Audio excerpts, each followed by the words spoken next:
تو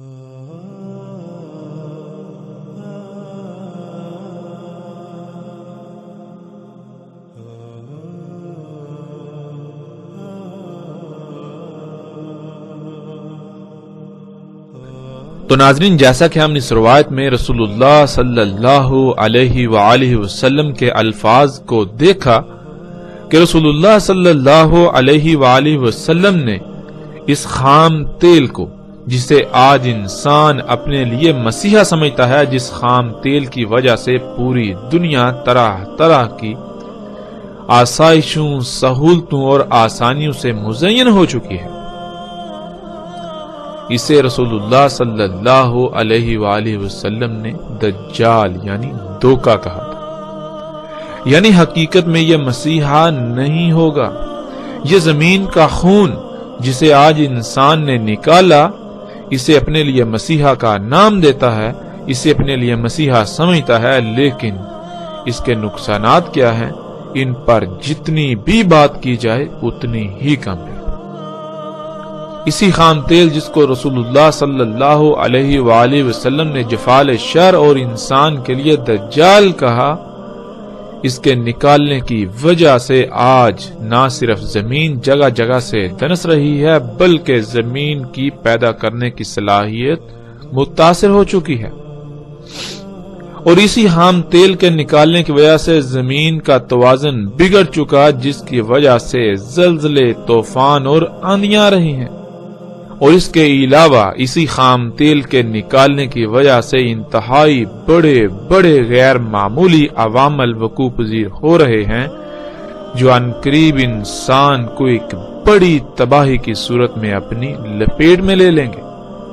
اسی خام تیل ہی کی وجہ سے وجود میں آنے والی فارماسیوٹیکل انڈسٹری یعنی ادویات بنانے کے کارخانے، ادویات کا شعبہ، جن ادویات کو انسان اپنے لیے مسیحا سمجھتا ہے، وہ ادویات انسان کے لیے زہر قاتل ثابت ہو رہی ہیں۔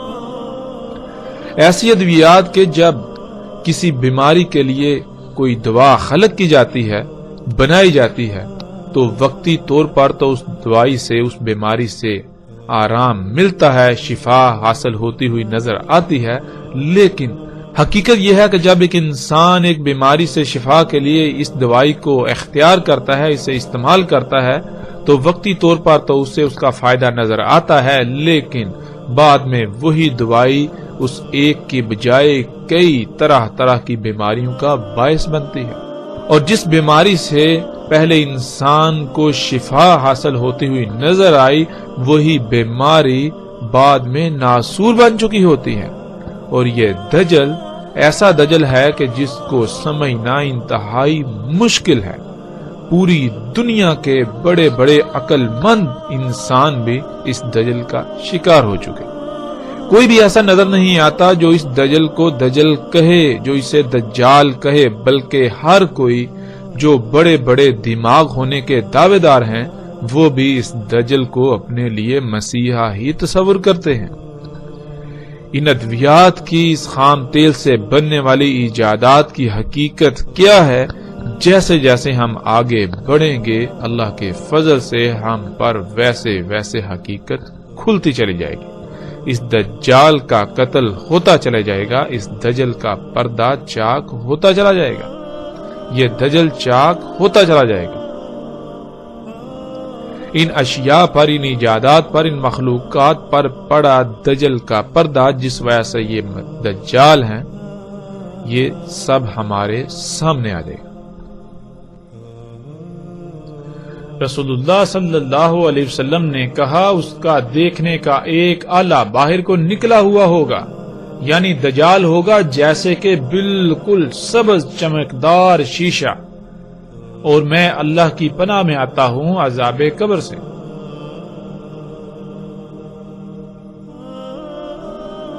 ناظرین، اس روایت میں لفظ انبت استعمال ہوا ہے۔ یہ لفظ بہت وسیع اور بہت سی وسعتوں کا حامل ہے۔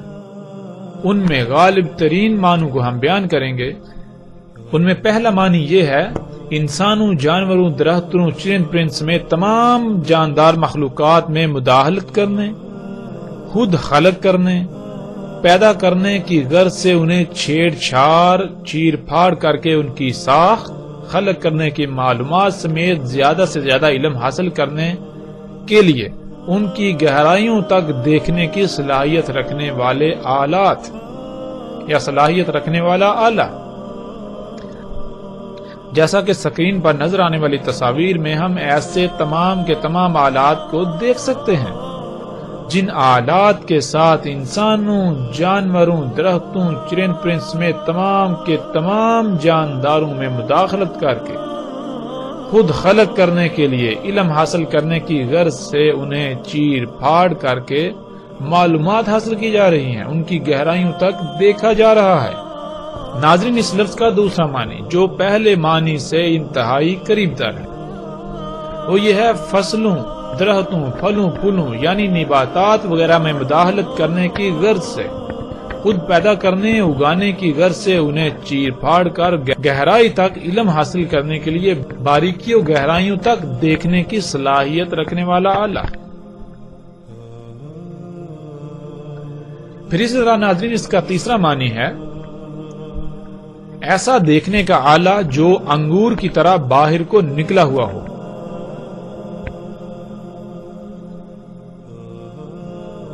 اور عربی میں انبت اس آنکھ کو بھی کہتے ہیں جو کسی بیماری کی وجہ سے پھول کر انگور کے دانے کی طرح باہر کو آ جاتی ہے، جیسا کہ آپ اس تصویر میں دیکھ سکتے ہیں۔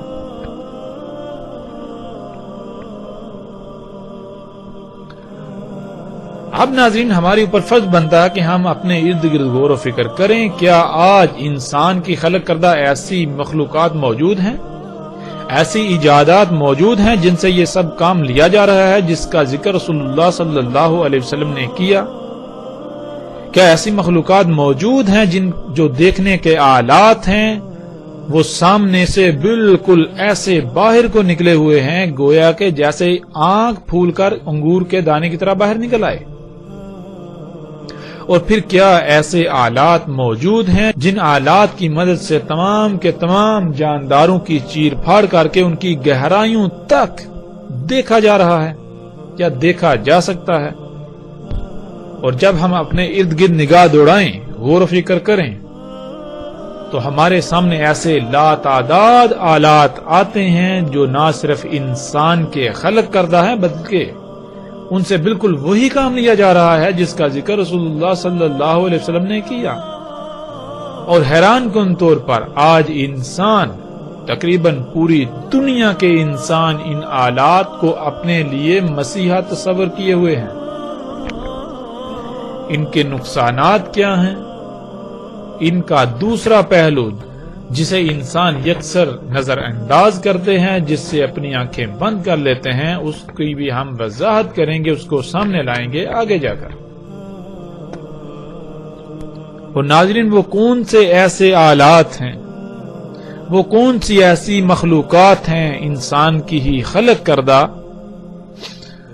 جو سامنے سے ایک چمکدار صاف ستھرے سرسبز شیشے کی مانند شیشے کی ہیں، باہر کو ایسے نکلی ہوئی گویا کہ پھولی ہوئی آنکھ انگور کی طرح؟ اور جب ہم غور و فکر کریں تو حیران کن طور پر ایسے کئی آلات ہمارے سامنے آ جاتے ہیں۔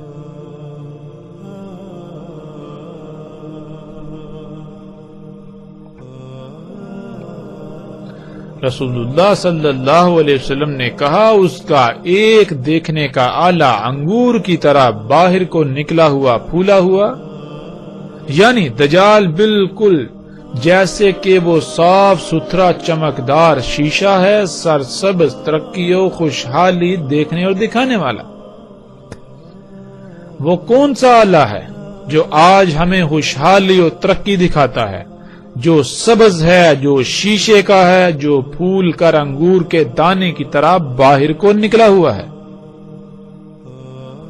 وہ کون سا آلہ ہے کہ جو شیشے کا ہے اور وہ بالکل سامنے سے باہر کو اس طرح نکلا ہوا ہے جیسے کہ آنکھ پھول کر انگور کے دانے کی طرح باہر نکل آ گئی ہوتی ہے؟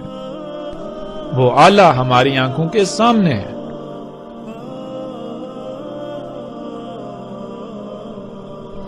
اور پھر رسول اللہ صلی اللہ علیہ وسلم نے اسی روایت میں دجال کے اس فتنے کو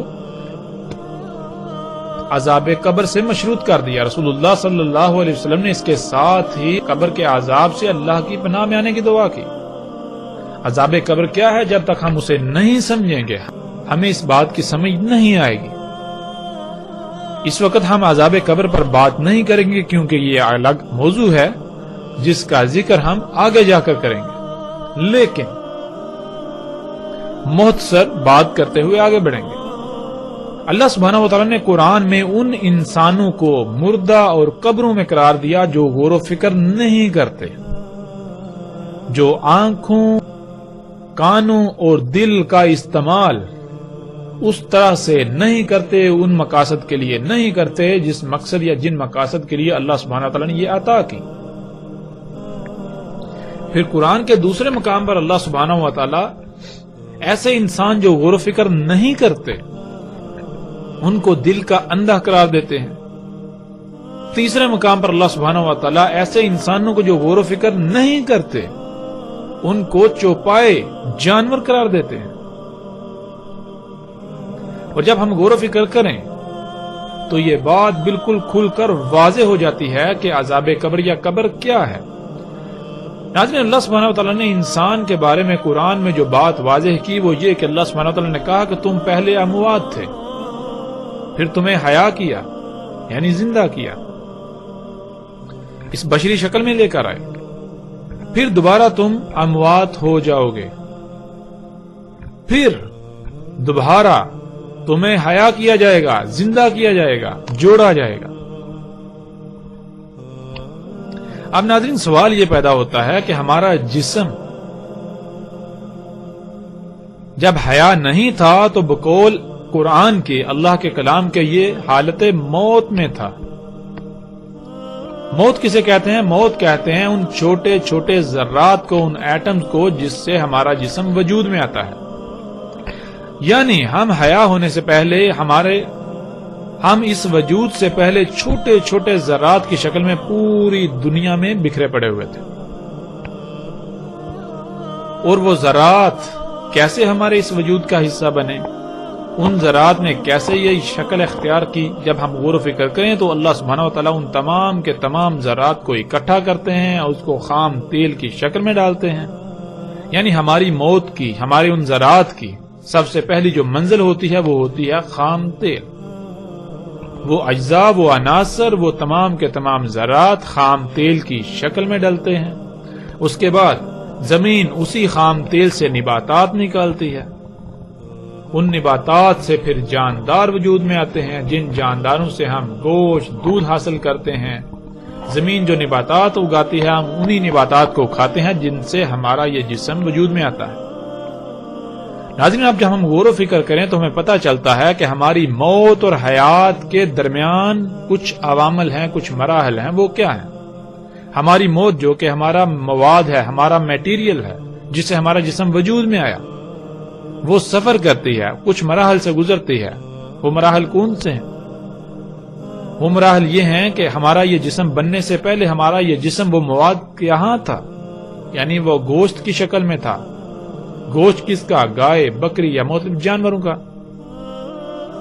یعنی ہمارا یہ مواد، ہماری یہ موت ہمارے اس جسم کا حصہ بننے سے پہلے مختلف جانوروں، جانداروں کی شکل میں تھی، گوشت کی شکل میں، دودھ کی شکل میں. پھر یہ سبزیوں، پھل فروٹ، گھاس پھوس کی شکل میں تھی. اسی طرح جیسے جیسے پیچھے جائیں تو وہ ذرات کی شکل میں ملتی. ذرات یعنی موت سے لے کر اس حیات کے درمیان، اس کو اللہ سبحانہ تعالی نے قرآن میں حالت قبر کہا ہے. جیسا کہ ہم پیچھے بات کر چکے ہیں کہ جو لوگ غور و فکر نہیں کرتے، ایک مقام پر اللہ سبحانہ تعالی انہیں اندھے قرار دیتے ہیں، دوسرے مقام پر انہیں چوپائے قرار دیتے ہیں، تیسرے مقام پر انہیں اموات اور قبروں میں قرار دیتے ہیں. یعنی انسان اور باقی مخلوقات، باقی جاندار مخلوقات میں جو شے تمیز کرتی ہے وہ یہ ہے غور و فکر کرنا. جو غور و فکر کرتے ہیں وہ تو حیات ہیں، وہ تو زندہ ہیں، اور جو غور و فکر نہیں کرتے وہ مردہ ہیں، کیونکہ انسان کو اسی مقصد کے لیے دنیا میں بھیجا گیا کہ وہ غور و فکر کرے اور جانے کہ وہ کس مقصد کے لیے دنیا میں بھیجا گیا، اس کی حقیقت کیا ہے، اس کا اول و آخر کیا ہے۔ جب انسان کے اس جسم سے روح کھینچ لی جاتی ہے تو پھر یہ جسم دوبارہ ان عوامل سے گزرتا ہوا، ان مراحل سے گزرتا ہوا، انہی ذرات کی شکل میں تبدیل ہو کر پوری دنیا میں بکھر جاتا ہے جیسے کہ وہ پہلے تھا۔ یعنی جب اس جسم سے روح کھینچ لی جاتی ہے، اس کو وفات دی جاتی ہے، تو پھر یہ جسم مختلف مخلوقات، جاندار مخلوقات کا حصہ بنتا ہے۔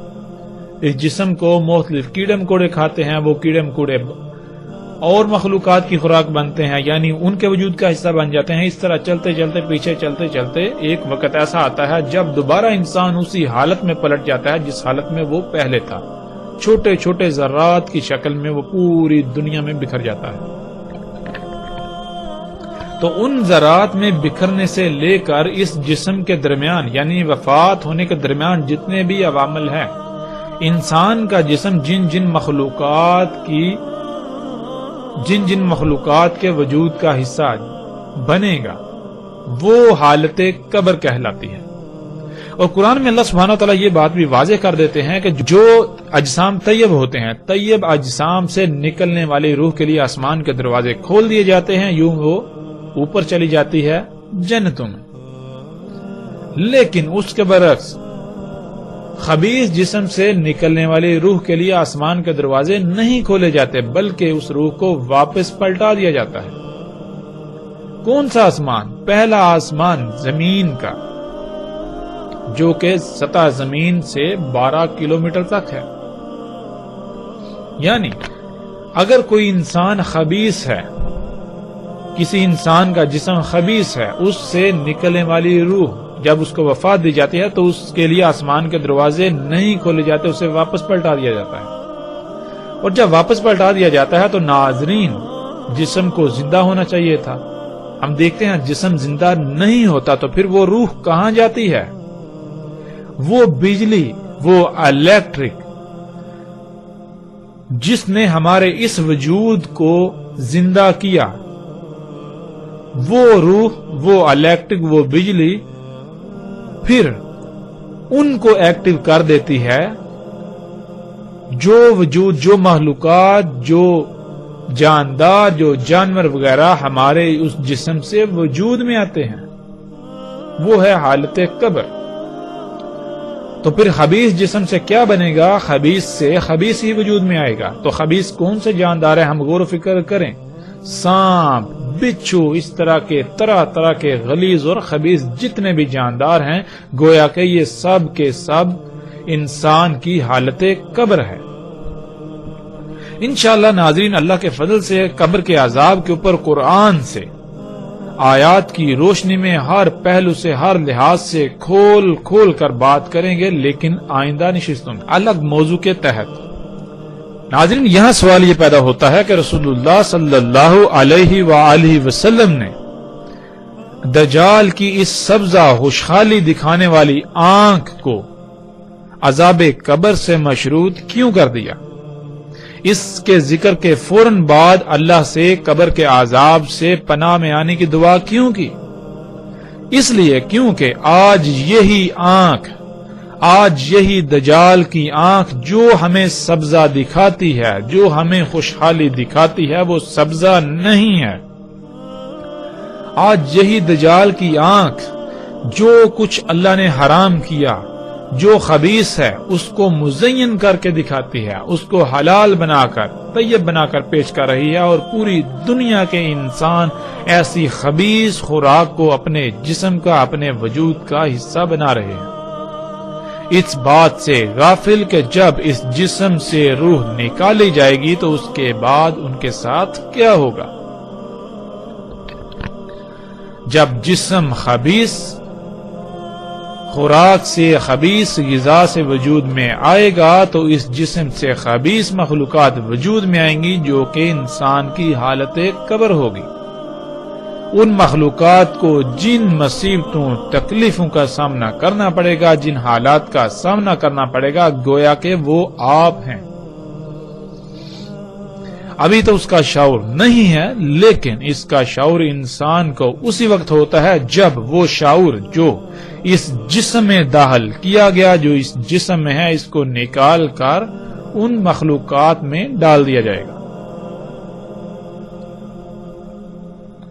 آج ہم دیکھتے ہیں پوری دنیا میں خبیث خوراک کو دنیا کے سامنے مزین کر کے پیش کیا جا رہا ہے، اور پوری دنیا اس خوراک کو اپنے جسم کا حصہ بنا رہی ہے۔ رسول اللہ صلی اللہ علیہ وسلم نے کہا تھا کہ کسی کے چہرے پر پھونک مت مارو، کھانے پر پھونک مت مارو۔ سوال یہ پیدا ہوتا ہے کہ کیوں؟ اس کا جواب یہ ہے، اس لیے کہ جب انسان پھونک مارتا ہے تو انسان کے جسم سے یا انسان کے منہ سے جو ہوا خارج ہوتی ہے، آج ہم اسے کاربن ڈائی آکسائڈ کا نام دیتے ہیں۔ آج اسے ہم کاربن ڈائی آکسائڈ کا نام دیتے ہیں، جو کہ انسان کے لیے نقصان دہ ہے۔ انسان جو ہوا خارج کرتا ہے، اگر یہی ہوا دوبارہ انسان کے جسم میں داخل ہوگی تو انسان کا جسم طرح طرح کی بیماریوں کا شکار ہوگا، اور اگر اس ہوا کی مقدار انسان کے جسم میں ایک حد سے تجاوز کر جائے تو انسان موت کا شکار بھی ہو سکتا ہے۔ یہی وہ وجہ تھی جس وجہ سے رسول اللہ صلی اللہ علیہ وسلم نے کہا تھا کہ کسی کے چہرے پر پھونک مت مارو، کھانے پر پھونک مت مارو۔ کیوں؟ اس لیے کہ جب تم کسی کے چہرے پر پھونک مارو گے تو اس پھونک میں کاربن کے ایٹمز، کاربن ذرات اس انسان کے سانس کے ذریعے اس کے جسم میں داخل ہو جائیں گے، جو اس کے لیے طرح طرح کی بیماریوں کا باعث بنیں گے۔ اور اگر تم کھانے پر پھونک مارو گے تو کھانے میں وہ کاربن کے ذرات جذب ہو کر تمہاری خوراک اس کھانے کے ذریعے جسم میں داخل ہوں گے اور جسم کو مفلوج کریں گے، بیماریوں کا شکار کریں گے۔ اور ناظرین، آج دجال کی یہ آنکھ پوری دنیا کو اسی گیس کو اپنے جسموں میں انڈیلنے کی دن رات دعوت دے رہی ہے، اور یہ آنکھ اسی گیس کو مزین کر کے دکھاتی ہے۔ آج اس آنکھ سے نظر آنے والے جو اشتہارات آپ دیکھتے ہیں مختلف مشروبات کے، جن میں کوک، پیپسی، مرنڈا اور اس طرح کے مشروبات شامل ہیں، ان میں جو گیس پائی جاتی ہے وہ بالکل وہی گیس ہے جو انسان خارج کرتا ہے، یعنی کہ کاربن ڈائی آکسائڈ گیس۔ رسول اللہ صلی اللہ علیہ وسلم نے اس کی معمولی سے معمولی مقدار سے بھی منع کیا، اس سے دور رہنے کی تلقین کی، لیکن آج انسان اس کے برعکس ایک بہت بڑی مقدار میں اسی گیس کو اپنے جسم میں انڈیلتا ہے، اور پھر طرح طرح کی بیماریوں کا شکار ہوتا ہے۔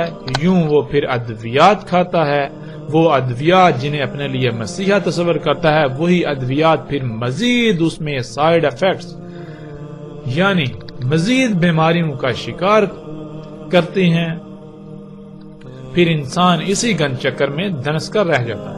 اس کے باوجود وہ ان تمام کی تمام اشیاء، ان تمام کی تمام ایجادات، ان تمام کی تمام مخلوقات کو اپنے لیے مسیحا تصور کرتا رہتا ہے۔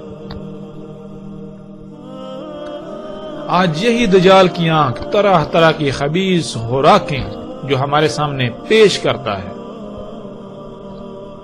ایسی مزین کر کے کہ پوری دنیا آج بڑے شوق سے ان خوراکوں، ان اشیاء کو کھادی، ان خوراکوں کو، اس غذا کو اپنے اجسام کا حصہ بناتی۔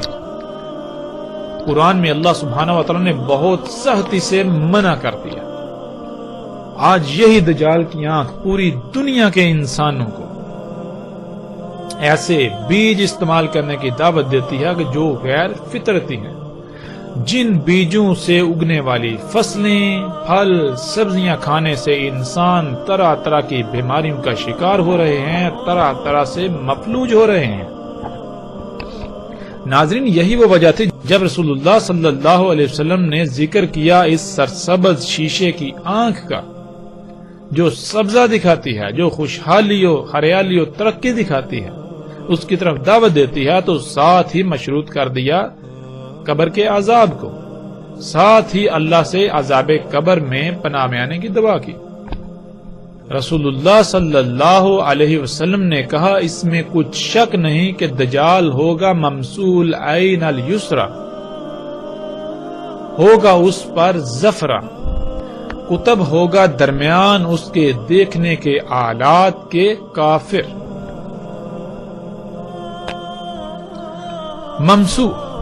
ممسو کہتے ہیں بالکل سپاٹ، بالکل صاف، اتنا چمکدار کے بیچ سے عکس نظر آئے، گھس کر ایسے صاف کیا ہوا جیسے کہ چمکتا ہوا شیشہ، کچھ مٹا ہوا، کسی شے کو باریک بینی سے اس کے چپے چپے کو دیکھ کر نقشہ بنانے کی صلاحیت ہونا، یا جو دیکھنا اسے حفظ یعنی ریکارڈ کرنے کی صلاحیت ہونا، پوشیدہ اشیاء یا کسی بھی شے کی تلاش کے لیے کسی جگہ یا کسی بھی شے کا انگ انگ بہت ہی باریک بینی سے چھان مارنا، سکین کرنے والا۔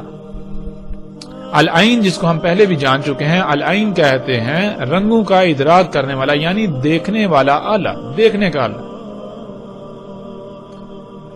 زفرہ،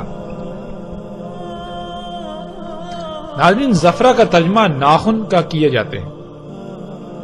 عربی کا لفظ زفرہ استعمال ہوتا ہے ناخن کے لیے، تمام کے تمام جانوروں کے کھروں پر خول کے لیے، درندوں کے پنجے، سپ وغیرہ، ناخن، پنجے، کھروں، خول، سپ وغیرہ سمیت تمام مخلوقات میں اس طرح کی شے کو زفر کہا جاتا ہے۔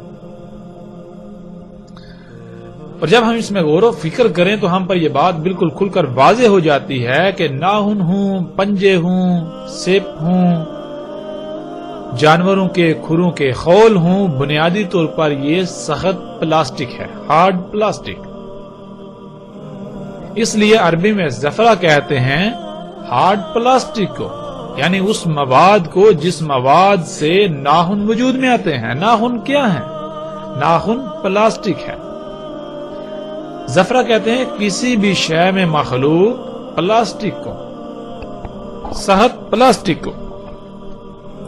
تو ناظرین رسول اللہ صلی اللہ علیہ وسلم نے کہا دجال کا دیکھنے کا آلہ ہوگا انتہائی آسانی سے دیکھنے والا، بالکل سپاٹ، بالکل صاف، اتنا چمکدار کے بیچ سے عکس نظر آئے، گھس کر ایسے صاف کیا ہوا جیسے چمکتا ہوا شیشہ، کچھ مٹا ہوا، کسی شے کو باریک بینی سے اور اس کے چپے چپے کو دیکھ کر نقشے بنانے کی صلاحیت رکھنے والا، یا جو دیکھے گا اس کو حفظ یعنی اپنے اندر محفوظ ریکارڈ کرنے کی صلاحیت رکھنے والا، اور پوشیدہ اشیاء کو دیکھنے یا کسی بھی شے کی تلاش کے لیے کسی جگہ یا کسی بھی شے کا انگ انگ بہت ہی باریک بینی سے چھان مارنے والا، سکین کرنے والا، اور اس پر چڑھا ہوگا یعنی اس پر ہوگا سخت پلاسٹک، سخت پلاسٹک سے کور ہوگا، اس پر سخت پلاسٹک موجود ہوگا۔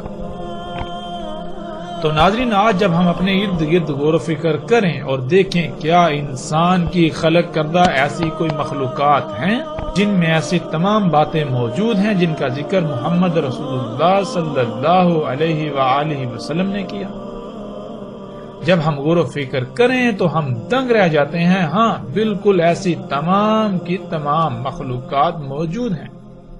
آج ایسے وہ تمام کے تمام آلات موجود ہیں جن میں ایسی تمام خصوصیات موجود ہیں جن آلات کو آج ہم کیمروں کا نام دیتے ہیں، یعنی کیمرے، موبائلز میں موجود کیمرے جو بالکل سپاٹ ہیں، چپٹے۔ جتنے بھی ایسے آلات ہیں ان کا شیشہ ایسا چمکدار ہوتا ہے جیسے گھس کر صاف کیا ہوا، سب میں یہ صلاحیت موجود ہے کہ وہ جو دیکھتے ہیں اسے اپنے اندر ریکارڈ یعنی محفوظ کرنے کی صلاحیت رکھتے ہیں۔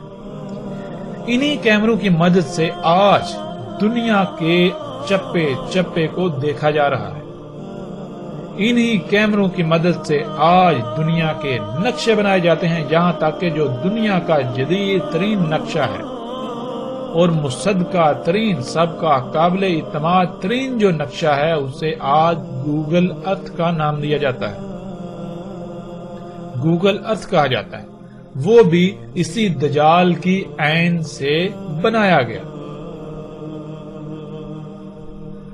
جو کہ دجال کے راس یعنی دجال کے انسان کی خلق کردہ مخلوقات کے بلند ترین مقام میں نصب ہے۔ یوں رسول اللہ صلی اللہ علیہ وسلم کے ایک ایک لفظ کی تصدیق ہوتی ہے۔ آج ہم ایسی تمام مخلوقات یعنی انسان کی خلق کردہ ایسی تمام اشیاء کو دیکھ سکتے ہیں جو ایسے آلات ہیں جن سے دیکھنے کی صلاحیت ہے،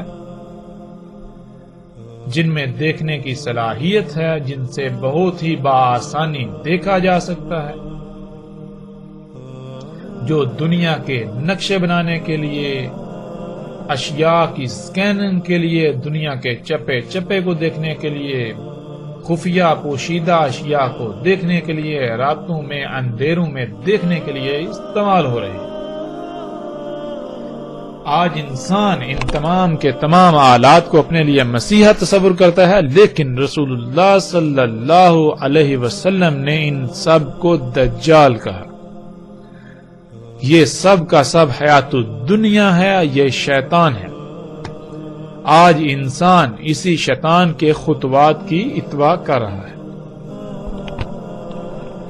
آج انسان اسی حیات الدنیا، اس شیطان کے پیچھے پڑا ہوا، اسی کو دنیا میں آنے کا مقصد تصور کر چکا ہے، اور یہ بھول چکا ہے کہ وہ دنیا میں کس مقصد کے لیے بھیجا گیا۔ رسول اللہ صلی اللہ علیہ وسلم نے کہا اس کا یعنی دجال کا دیکھنے کا آلہ، انتہائی آسانی سے دیکھنے کا آلہ گویا کہ بااعتماد سیارہ ہوگا۔ سیارہ یعنی ایک پلانٹ ہوگا۔ جب ہم کائنات میں غور و فکر کریں تو سیارے کیا کر رہے ہیں؟ ہر سیارہ اپنے اپنے مدار میں گھوم رہا ہے۔ جیسے ہماری زمین ایک سیارہ ہے اور سورج کو اپنا محور بناتے ہوئے اس کے گرد گھوم رہی ہے، بالکل اسی طرح رسول اللہ صلی اللہ علیہ وسلم نے کہا کہ دجال کا دیکھنے کا آلہ جو کہ انتہائی آسانی سے دیکھنے والا ہوگا وہ ایک سیارہ ہوگا، یعنی وہ کسی شے کو اپنا مرکز و محور بناتے ہوئے اس کے گرد اپنے مدار میں گھوم رہا ہوگا۔ آج ہم پر فرض بنتا ہے کہ ہم غور و فکر کریں، کیا ایسی کوئی شے موجود ہے؟ کیا ایسی کوئی شے انسان نے خلق کی؟ کیا انسان کی مخلوقات، انسان کی خلق کردہ مخلوقات، انسان کی ایجادات میں کوئی ایسی ایجاد ہے جو گویا کہ بالکل ایک سیارے کی طرح ہے، جو ایک سیارے کی طرح کسی بھی مقام کو اپنا مرکز و محور بنائے ہوئے اس کے گرد گھوم رہا ہے اور اس کے ذریعے سے دیکھا جا رہا ہے، اس میں دیکھنے کی صلاحیت ہے؟ اور جب ہم غور و فکر کریں تو انسان حیران رہ جاتا ہے، بالکل رسول اللہ صلی اللہ علیہ وسلم کے الفاظ کے عین مطابق آج دجال کا انتہائی آسانی سے دیکھنے کا آلہ، زمین کو اپنا محور بناتے ہوئے، زمین کو اپنا محور بنائے ہوئے اس کے گرد بالکل اسی طرح گھوم رہا ہے گویا کہ وہ ایک سیارہ ہے، ایک پلانٹ ہے۔ آج اسے ہم سیٹلائٹ کا نام دیتے ہیں۔ اسی سے آج پوری دنیا کے چپے چپے کو انتہائی آسانی سے دیکھا جا رہا ہے۔ رسول اللہ صلی اللہ علیہ وسلم نے کہا ساتھ ہوگا اس کے مثل جنت کے اور مثل آگ کے، یعنی اس کے ساتھ بالکل ویسی ہی اشیاء ہوں گی جیسی اشیاء یا جیسی سہولتیں، آسائشیں، آسانیاں جنت میں ہوں گی، اور اس کے ساتھ ہوگی آگ، اور اس کے ساتھ بالکل ایسی ہی شے ہوگی جیسے کہ آگ ہوتی ہے۔ اور پھر رسول اللہ صلی اللہ علیہ وسلم نے کہا اور اس کی جنت ہوگی غبار والی جو کہ دخان یعنی دھواں ہوگا، اور آگ ہوگی اس کی سرسبز باغ۔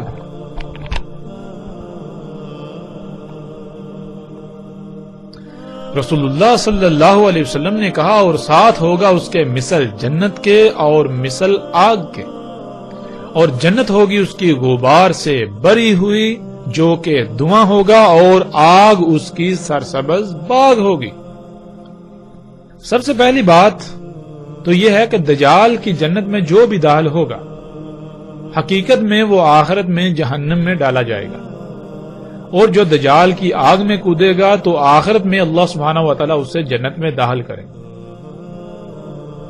اس کا ایک پہلو تو یہ ہے، لیکن اس کے علاوہ دنیا میں بھی دجال کی جنت حقیقت میں جہنم ہوگی، حقیقت میں دھویں سے بری ہوئی۔ جنت کسے کہتے ہیں؟ آسائشیں، سہولتیں اور آرام دہ جگہ کو، جہاں انسان کی خواہشات کی تکمیل ہو، جو انسان چاہے اسے حاصل ہو جائے۔ اور آج ہم دیکھتے ہیں کہ پوری دنیا جو کہ جنت کا منظر پیش کر رہی ہے، انسان جو چاہتا ہے اسے حاصل ہو رہا ہے، طرح طرح کی آسائشیں، سہولتیں، آسانیاں میسر ہیں، آرام بہت ہے، دل لبا دینے والی مزین اشیاء ہیں، لیکن یہ جنت پوری کی پوری جنت دھویں سے بری ہوئی ہے، اور اسی دھویں کی وجہ سے لا تعداد بیماریاں، حادثات، طوفان، زلزلے اور مصیبتوں سے انسان گرا ہوا ہے۔ کیوں رسول اللہ صلی اللہ علیہ وآلہ وسلم کے الفاظ کے عین مطابق آج جن معاشروں، جن سوسائٹیوں کو انسان اپنے لیے جنت تصور کیے ہوئے ہیں، آسائشیں، سہولتیں، آرام سے بری ہوئی جگہ تصور کرتا ہے، وہ دھویں سے بری ہوئی ہیں، اور اس دھویں کی وجہ سے جہنم کا منظر پیش کر رہی ہیں، اور ہم اپنی آنکھوں سے یہ مناظر آج دیکھ سکتے ہیں۔ اور جہاں آگ برسائی جا رہی ہے وہ جگہیں صرف اور صرف وہی ہیں جو فطرت پر ہیں،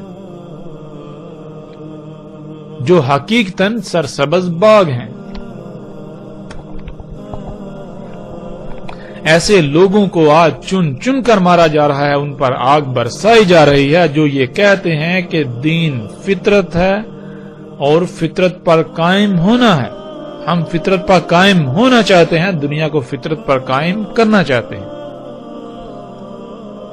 اسی دجال کی جنت کے بارے میں چند خبریں آپ کے سامنے ہیں۔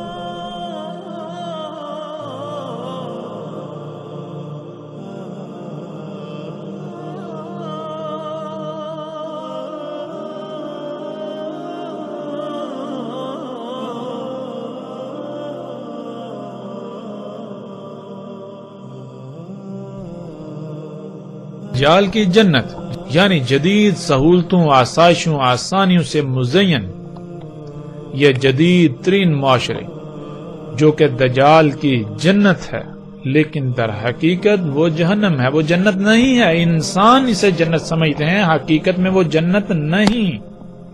حقیقت کیا ہے؟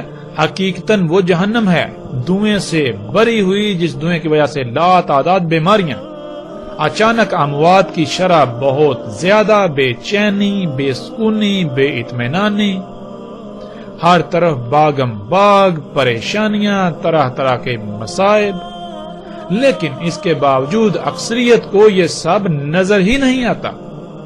وہ انہی معاشروں میں رہنے کے خواب دیکھتے ہیں اور انہیں یہ معاشرے جنت نظر آتے ہیں، حالانکہ یہ نہ صرف دھوکہ ہے بلکہ اس کی حقیقت دنیا میں بھی جہنم اور آخرت میں بھی جہنم ہے۔ دجال کی جہنم ظاہراً دنیا میں دجال کی جہنم میں بہت سختیاں ہیں۔ دجال کی جہنم ہر وہ جگہ ہے جو فطرت پر ہے، جہاں یہ ایجادات موجود نہیں ہیں، جو محمد رسول اللہ صلی اللہ علیہ وسلم کے موجود نہیں تھی اور آج دنیا میں موجود ہیں۔ ایسی جگہ حقیقتاً سرسبز باغات اور خامیوں، نقائص و بیماریوں سے پاک ہیں۔ یوں وہ حقیقتاً دنیا میں بھی سرسبز باغات جنت اور آخرت میں بھی ایسے لوگوں کو جنت میں داخل کیا جائے گا، اور اس کے علاوہ ہر وہ جگہ جہاں دین قائم ہو وہ دجال کی جہنم ہے، دجال کی آگ ہے یہاں، یعنی وہاں آگ برسائی جائے گی۔ دین اللہ سبحانہ وتعالی نے قرآن میں واضح کر دیا کہ دین کیا ہے، دین ہے فطرت پر قائم ہونا۔ جہاں دین قائم کیا جائے گا یعنی جس جگہ کو فطرت پر لایا جائے گا تو شیاطین اور اولیاء شیاطین کو اس سے بہت تکلیف ہوگی۔ یوں وہ علاقہ ہر لحاظ سے جہنم کا منظر پیش کرے گا، اس میں سختیاں، آزمائشیں، آگ و بارود کی بارش ہوگی، لیکن در حقیقت وہ دنیا میں ایک آزمائش ہوگی جس کے بدلے مومن کے درجات بلند ہوں گے اور وہی درجہ وہ آخرت میں پالے گا۔ یوں دجال کی جنت حقیقت میں آخرت میں جنت اور بلند درجات کا حصول ہے، نہ کہ حقیقتاً جہنم۔